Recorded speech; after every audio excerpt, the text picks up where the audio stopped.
6-3, 6-4 in Berlin on grass. Then 6-3, 6-4 again in Washington on a hard court under the lights. Same two players. Same exact score. Two completely different surfaces. And that is where this story stops looking like coincidence. Tennis is one of the few sports where changing the surface can completely change the matchup. Grass rewards fast hands, early contact, flatter shots, and quick decisions. Hard courts, especially in slower night conditions, can give defenders more time and allow rallies to stretch. Players spend years learning how to adjust because the tennis that wins in June is not always supposed to win in August. So either Alex Eala somehow got Elina Svitolina in exactly the same way twice, or there is something about this matchup that goes much deeper than the surface. The easy summary is that Eala scored another statement victory and moved on. But that tells us what happened. It does not explain why it happened. And Svitolina is not somebody you beat by accident.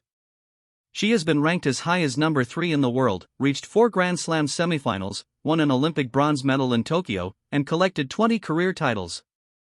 For more than a decade, she has frustrated aggressive players with one of the most reliable defensive games on tour. Svitolina does not need to blast you off the court. Her real weapon is time. Watch her for a few rallies and you will see the pattern. You hit a good ball, she gets it back. You hit an even better ball, somehow she gets that back too. By ball 8 or 9, opponents start pressing. They aim a little closer to the line. They swing a little harder. Eventually, they miss. Svitolina often does not force the mistake directly. She simply keeps the point alive long enough for the mistake to show up. That is why long rallies usually favor her. Now put Alex Eala on the other side of the net. Eala is 21 years old and comes from the Philippines, a country without a long history of producing elite singles players at this level. Not long ago, plenty of American tennis fans barely knew her name. Then her results exploded. At Wimbledon, she beat defending champion Iga Swiatek, reached the 4th round, and became the first Filipina in the Open era to reach the second week of a Grand Slam. Her ranking climbed to a career-best territory, and Washington was supposed to answer another question: could she reproduce that level on hard courts? Her first-round opponent was Olympic gold medalist Zheng Qinwen. Eala dropped the opening set 4-6, then came roaring back 6-4, 6-1. Next came defending Washington champion Leylah Fernandez. Eala won 6-2, 7-6. So before Svitolina even walked onto the court, Eala had already knocked out an Olympic champion and the tournament's defending champion in roughly 48 hours. At that point, nobody could seriously call the draw lucky anymore. But Svitolina presented a different problem. Big hitters can simply have bad nights. They can spray errors and beat themselves. Svitolina's game is designed specifically to prevent that kind of volatility. She wants you to become impatient before she does. Think of Svitolina like a chess player. The more moves, the better. Every extra exchange gives you another opportunity to make a mistake. Eala wants something closer to controlled aggression. She wants to take the ball early, make the exchange uncomfortable, and keep Svitolina from settling into the rally she wants. And that is the first major reason this matchup keeps leaning Eala's way. Watch where Eala stands. She does not automatically retreat several feet behind the baseline when Svitolina sends the ball deep. Instead, she steps in and takes the ball on the rise, hitting it before the bounce has completely developed. That sounds like a minor technical adjustment. It is not. It steals time. When Svitolina sends a deep, heavy ball into the back of the court, she is not always trying to hit a winner. She is often buying herself time to recover toward the middle, reset her feet, and prepare for the next shot. Eala refuses to give her that time.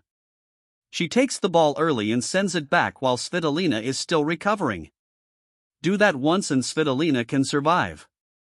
Do it repeatedly and one of the best defenders of her generation suddenly becomes the player scrambling.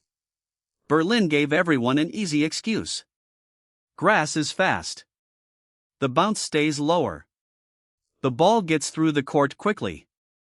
So when Eala beat Svitolina 6-3, 6-4 in Berlin, you could explain it away as a surface-specific matchup. Then Washington happened. Different continent. Different surface. Night conditions. A completely different setting. Same score, 6-3, 6-4.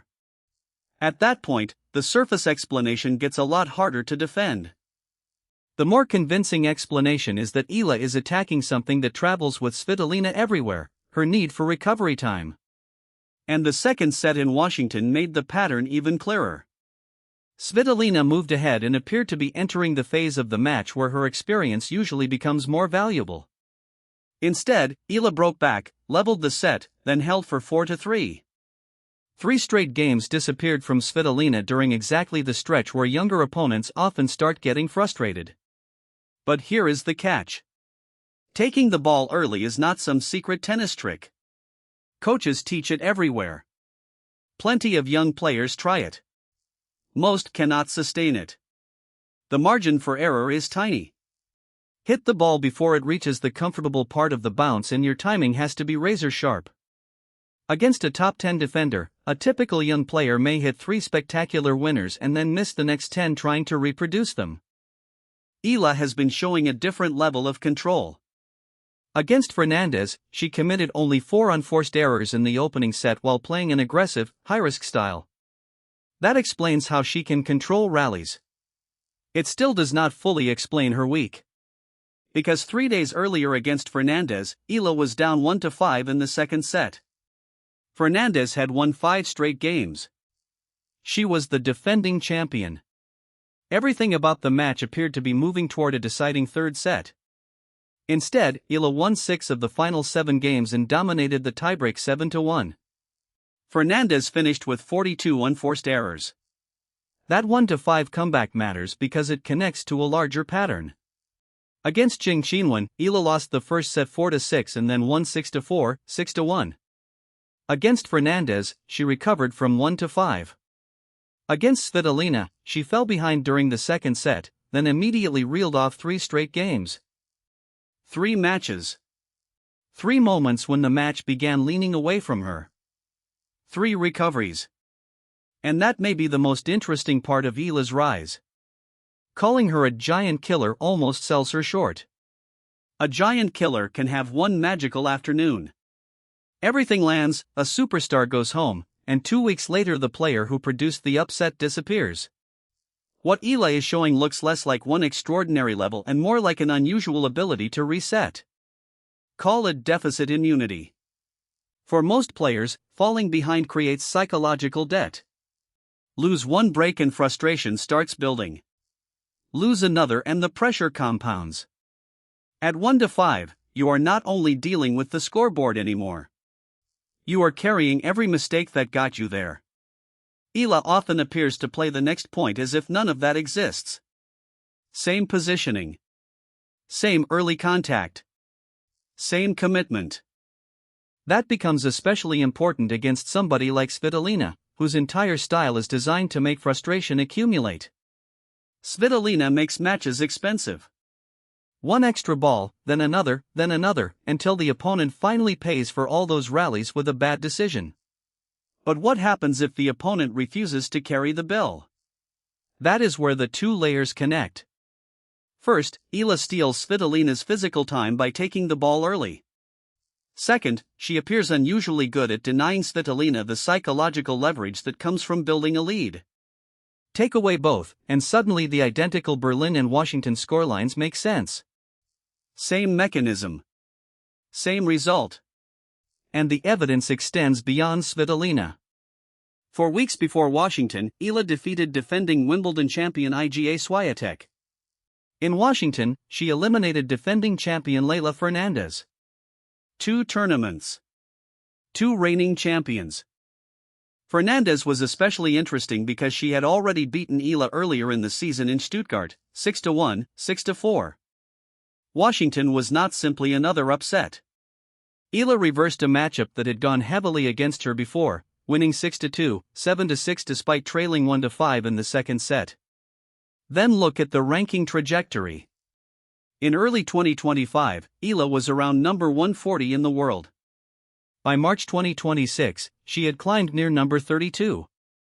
By July, she reached number 28, and her Washington run pushed her into the top 25 conversation for the first time. Her 2026 record stood at 32 wins and 18 losses. She won the biggest title of her career in Birmingham on grass and reached the semifinals in Berlin. That is not a 2-week heater. That is sustained movement. And there is another strange detail about the Svitolina matchup. Washington was not Eala's first victory over her, or even her second across all formats. Earlier in the season at the ASB Classic in Auckland, Eala partnered American Iva Jovic in doubles. They faced Svitolina and Venus Williams and knocked them out. Berlin, Washington, Auckland. Different formats and conditions, but Eala's side came out on top every time. Now the matchup gets even more interesting because the next challenge is completely different. Naomi Osaka is waiting. 4 Grand Slam titles. One of the most dangerous first-strike games women's tennis has seen. A massive serve and explosive ground strokes designed to finish points quickly. And that presents Eala with almost the opposite problem. Svitolina wants time, so Eala steals it. Osaka does not want time either. She wants the point over before Eala can establish control. For perhaps the first time during this run, Eala may be the player feeling rushed rather than the player doing the rushing. They have never played a professional match against each other. There is no head-to-head history to study, no previous tactical blueprint showing how one responds to the other. On the other side of the draw, Jessica Pegula faces Diana Schneider, with the winner waiting in the final. And the consequences go beyond Washington. The US Open seeding cutoff is August 24th. If Eala maintains her ranking position, she could be seeded at a Grand Slam for the first time, giving her a better chance to avoid the highest-ranked players in the opening rounds in New York. Every win now affects what the next tournament could look like. And zoom out even farther.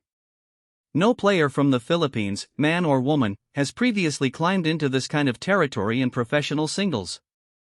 Eala has talked about how returning home has changed, how larger crowds now require additional security, and how unfamiliar the attention feels. An entire country is watching. So we come back to the question that matters most. What happens if Alex Eala's ability to recover from deficits is real? What happens if being down 1-5 does not fundamentally change the way she plays? Every tennis player eventually reaches a score, an opponent, or a situation where the comeback stops coming. Washington has not found Eala's limit yet.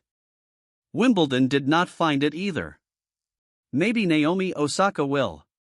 Because Osaka represents exactly the kind of opponent who could challenge the theory, somebody capable of taking time away from Eala even faster than Eala takes it away from everyone else. That is why the next match matters so much. Alex Eala did not simply beat Elina Svitolina twice by the same score. She attacked the foundation of Svitolina's game twice, on completely different surfaces, and produced almost the exact same result. She stole her time. She refused to carry the frustration. Same problem. Same answer. Same score. Now that formula is about to meet a 4-time Grand Slam champion built to flip the entire equation. Naomi Osaka is next. And for the first time in this run, Alex Eala may have to prove she can win when somebody else is the one stealing the clock.